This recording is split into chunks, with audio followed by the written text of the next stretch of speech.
Depuis les profondeurs de Poudlard, une maison s'élève avec un héritage aussi complexe que fascinant. Serpentard, le foyer des astucieux, des ambitieux, et oui, parfois des incompris.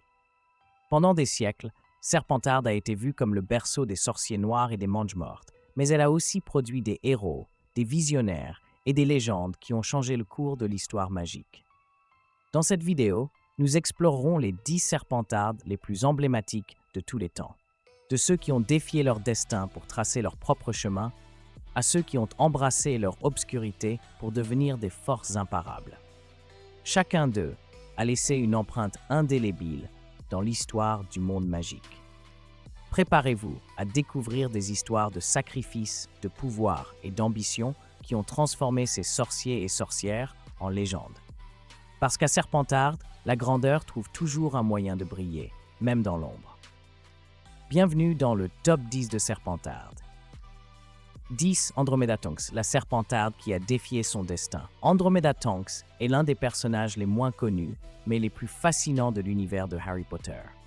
Née dans la famille Black, aristocratique et stricte, elle a été élevée pour devenir la parfaite sorcière de sang pur. Élégante, puissante et avec un mépris absolu pour les Nesmoldus. Cependant, dès son plus jeune âge, Andromeda a commencé à remettre en question les idéaux de sa famille. Intelligente et réfléchie, elle comprenait que la valeur d'une personne ne résidait pas dans sa lignée, mais dans ses actions et ses valeurs. Quand Andromeda a rencontré Ted Tonks, un sorcier né moldu, sa vie a changé à jamais. Dans un acte de courage et de défi, Andromeda a renoncé à sa famille et à son héritage pour épouser l'homme qu'elle aimait. Cela lui a coûté d'être déshéritée et effacée de la célèbre tapisserie de l'arbre généalogique des Black. Une marque que sa sœur Bellatrix ne lui a jamais pardonnée. Malgré ce rejet, Andromeda n'a jamais regretté sa décision. Andromeda a élevé sa fille, Nymphadora, avec des valeurs totalement opposées à celles des Black.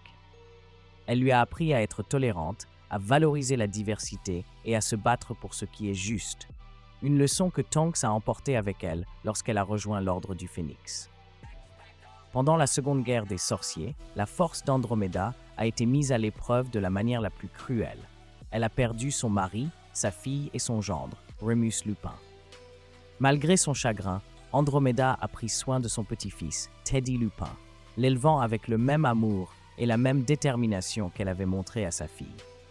Andromeda Tonks représente le côté le plus noble de Serpentard, la capacité à prendre des décisions difficiles, à briser les traditions et à se battre pour ce que l'on croit juste, même si cela signifie affronter le monde entier. 9. Regulus Black. Le héros oublié Regulus Arcturus Black est l'un des personnages les plus énigmatiques et tragiques de la saga. En tant que fils cadet d'Orion et Walburga Black, Regulus a été élevé pour être le Black idéal, loyal aux idéaux de pureté du sang et à la suprématie magique. Contrairement à son frère Sirius, qui défiait toujours sa famille, Regulus s'efforçait de répondre aux attentes placées sur lui. Ce désir d'acceptation l'a conduit à rejoindre les Mange-Mortes à un jeune âge, gagnant l'approbation de ses parents et devenant la fierté de la famille. Cependant, la réalité du service pour Voldemort a rapidement pesé sur lui.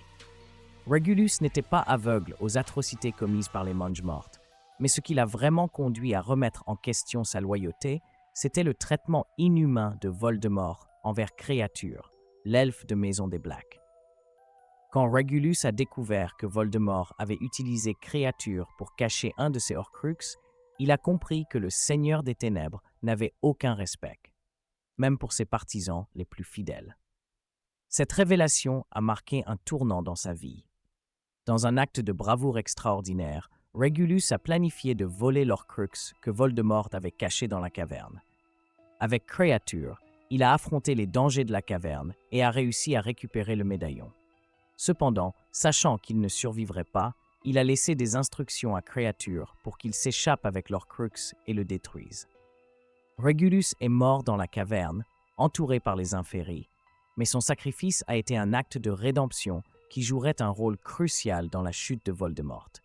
Regulus Black prouve que même dans l'obscurité, un Serpentard peut trouver le courage de faire ce qui est juste, même si cela implique de tout sacrifier. 8. Horace Slughorn, le maître des connexions. Horace Slughorn est un personnage qui incarne de nombreuses caractéristiques typiques de Serpentard. L'ambition, la ruse et un sens aigu de l'opportunité. En tant que professeur de potions à Poudlard, Slughorn s'est forgé une réputation d'enseignant exceptionnel, mais ce qui le distinguait vraiment, c'était sa capacité à reconnaître et à encourager les talents. Il a formé ce qu'il appelait son club des préférés, un groupe d'élèves prometteurs qui comprenait de futures stars du monde des sorciers, comme Lily Evans, Severus Rogue et Tom Jedusor. Bien que Slughorn ait apprécié les avantages d'être entouré de personnes influentes, ce n'était pas un homme mauvais. En fait, son plus grand regret dans la vie a été d'avoir accidentellement fourni à Tom Jedusor des informations sur les Horcruxes. Cette révélation l'a hanté pendant des années, le conduisant à une vie de retrait et d'isolement. Lorsque Dumbledore l'a convaincu de retourner à Poudlard, Slughorn a trouvé une occasion de se racheter. Son rôle dans la lutte contre Voldemort a été crucial, car il a fourni à Harry les informations nécessaires pour comprendre la nature des Horcruxes. De plus, lors de la bataille de Poudlard, Slughorn a fait preuve de courage en affrontant directement Voldemort, en dirigeant les membres du personnel et en prouvant que même un Serpentard peut se battre pour ce qui est juste. 7. Narcissa Malfoy, la mère qui a défié la mort. Narcissa Malfoy est un personnage profondément complexe, dont la loyauté et l'amour pour sa famille la distinguent de nombreux autres Serpentards.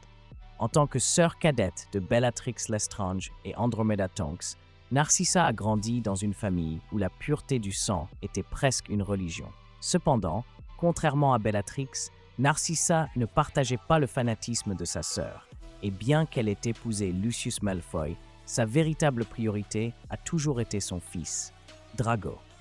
La plus grande épreuve de Narcissa est survenue pendant la Seconde Guerre des Sorciers.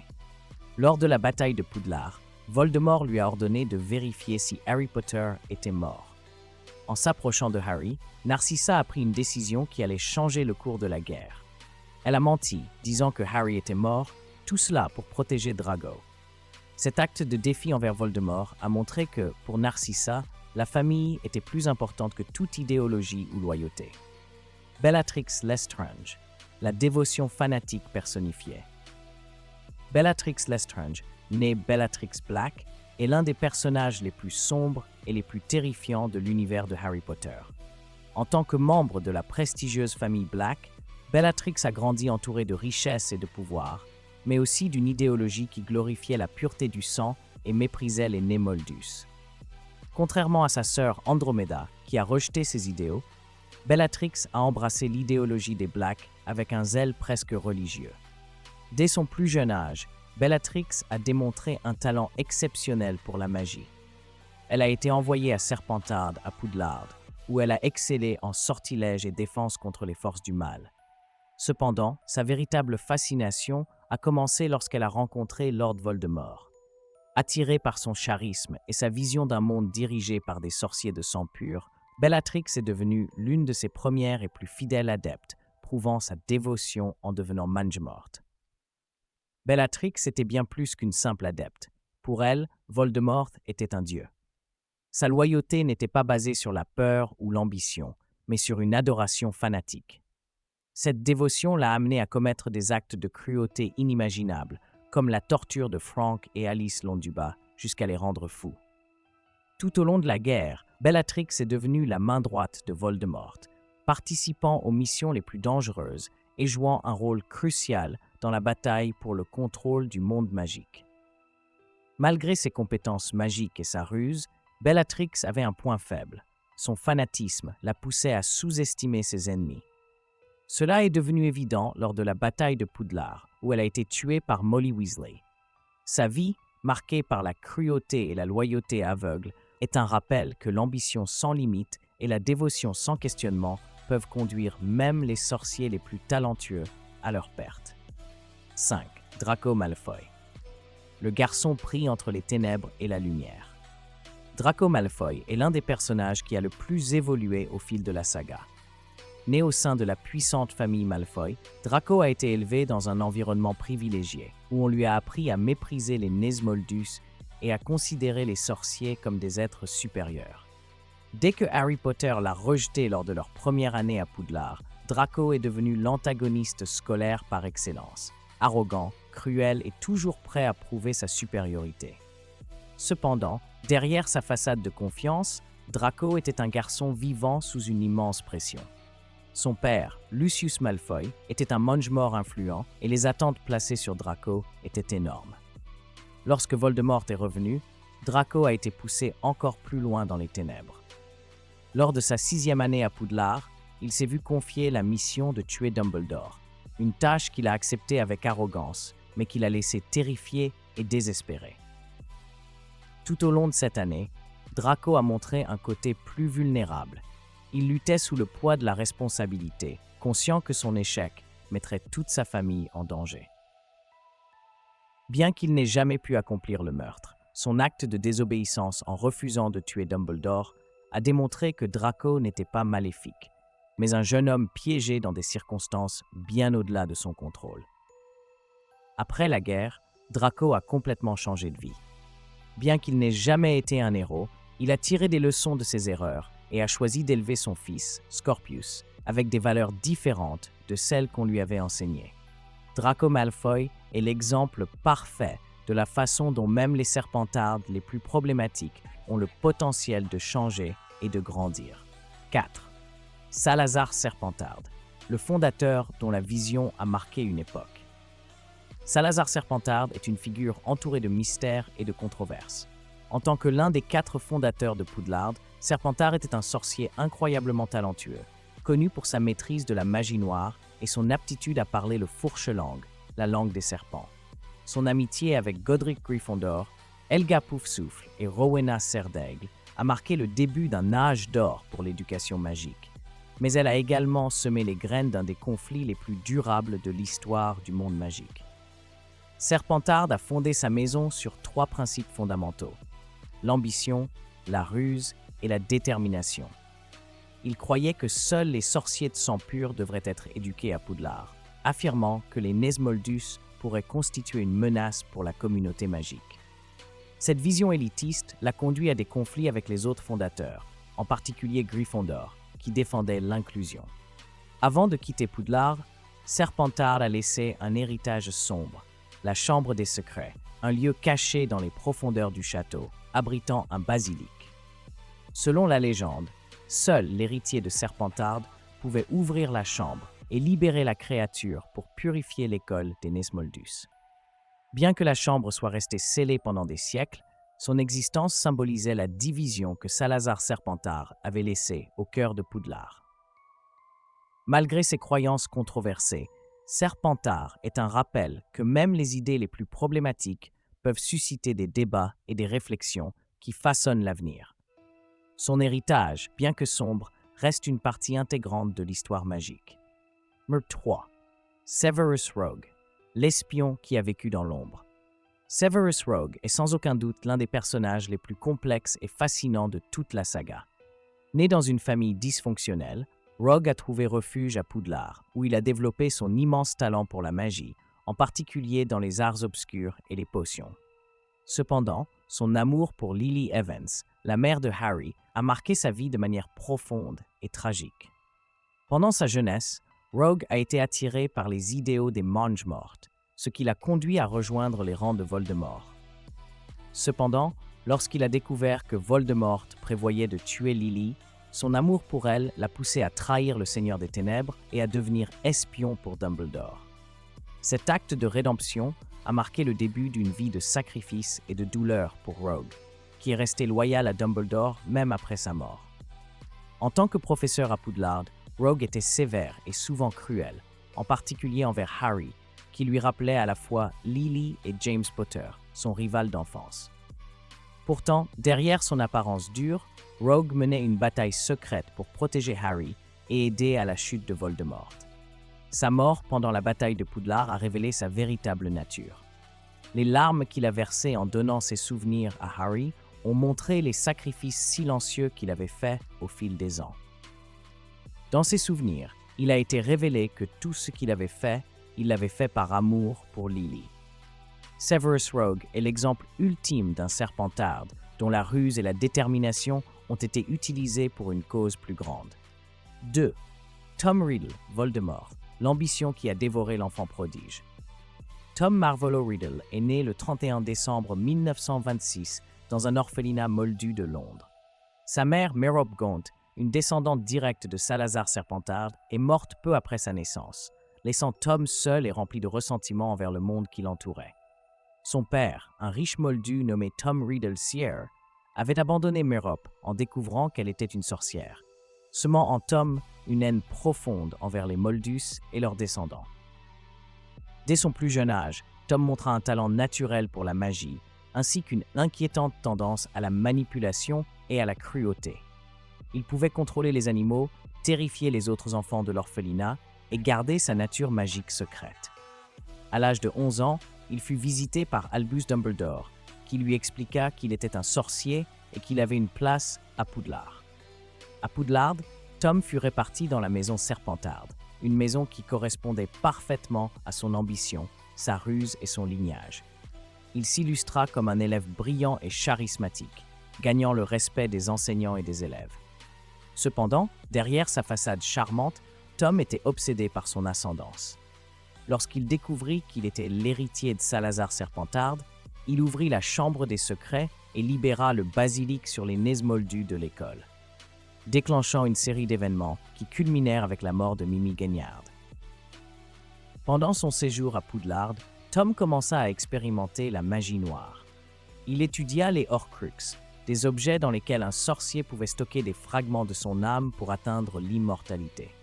Il assassina son propre père et ses grands-parents moldus, divisant son âme pour la première fois en créant le journal de Riddle. Cet acte marqua le début de sa transformation en Lord Voldemort, un mage noir dont l'ambition de pouvoir et le rejet de la mort le conduisirent à commettre des crimes atroces et à rassembler une armée de Mungmort. Malgré son intelligence et son pouvoir, Voldemort ne put jamais comprendre l'amour ni la loyauté, ce qui devint finalement sa plus grande faiblesse. Son obsession pour l'immortalité le conduisit à créer 7 Horcruxes, fragmentant son âme au point de devenir presque inhumain. Au fil des décennies, Voldemort sema le chaos dans le monde magique, jusqu'à ce que sa tentative de tuer le bébé Harry Potter entraîne sa chute temporaire. Pendant la Seconde Guerre des Sorciers, Voldemort refit surface, restaurant son corps et tentant de conquérir à nouveau le monde magique.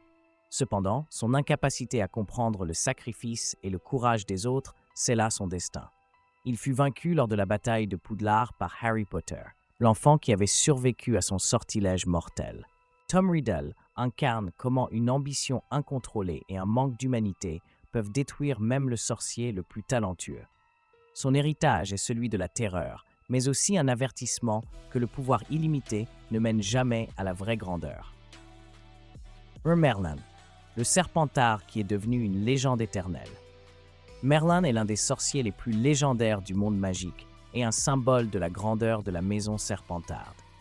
Bien qu'il ait vécu des siècles avant les événements de Harry Potter, son influence reste profondément ressentie dans la société magique. Né à l'époque médiévale, Merlin était un sorcier doté d'une ambition unique, utiliser son pouvoir pour promouvoir la paix et la coopération entre sorciers et moldus, ce qui le distinguait des autres sorciers de son époque. Selon les archives historiques, Merlin a fréquenté Poudlard et a été réparti à Serpentard, une décision qui peut surprendre, car son héritage est associé à la sagesse et à la bonté. Cependant, ce choix a du sens lorsqu'on considère sa ruse, sa capacité à influencer les autres et son ambition de changer le monde. Merlin ne voyait pas l'ambition comme une chose négative, mais comme un outil pour atteindre de grands objectifs. Au cours de sa vie, Merlin fut conseiller du roi Arthur et joua un rôle crucial dans la fondation de Camelot. Il utilisa sa magie pour guider Arthur et les chevaliers de la Table Ronde, les aidant à relever des défis tant magiques que mondains. Cependant, sa relation avec les Moldus ne fut pas toujours facile. Malgré ses efforts pour favoriser la coopération, de nombreux sorciers se méfiaient de son approche et craignaient que les Moldus ne puissent être des alliés fiables. Merlin fonda également l'Ordre de Merlin, une organisation dédiée à la protection des droits des Moldus et à la promotion de l'utilisation éthique de la magie. Cet ordre existe toujours dans le monde magique moderne, attribuant des prix en son nom à des sorcières et des sorciers qui contribuent au bien commun. L'héritage de Merlin comprend de nombreux enchantements et potions qui sont encore enseignés à Poudlard, ainsi qu'un standard éthique pour les sorciers. Bien que tous les Serpentards ne partagent pas ces idéaux, Merlin rappelle que l'ambition et la ruse peuvent être utilisées pour bâtir un monde meilleur. Dans le monde magique, le nom de Merlin est synonyme de grandeur, de sagesse et de capacité à utiliser le pouvoir pour le bien. Son histoire inspire non seulement les jeunes sorciers, mais rappelle aussi que Serpentard, souvent associé à l'obscurité, a également produit des sorciers qui ont laissé une marque positive sur le monde.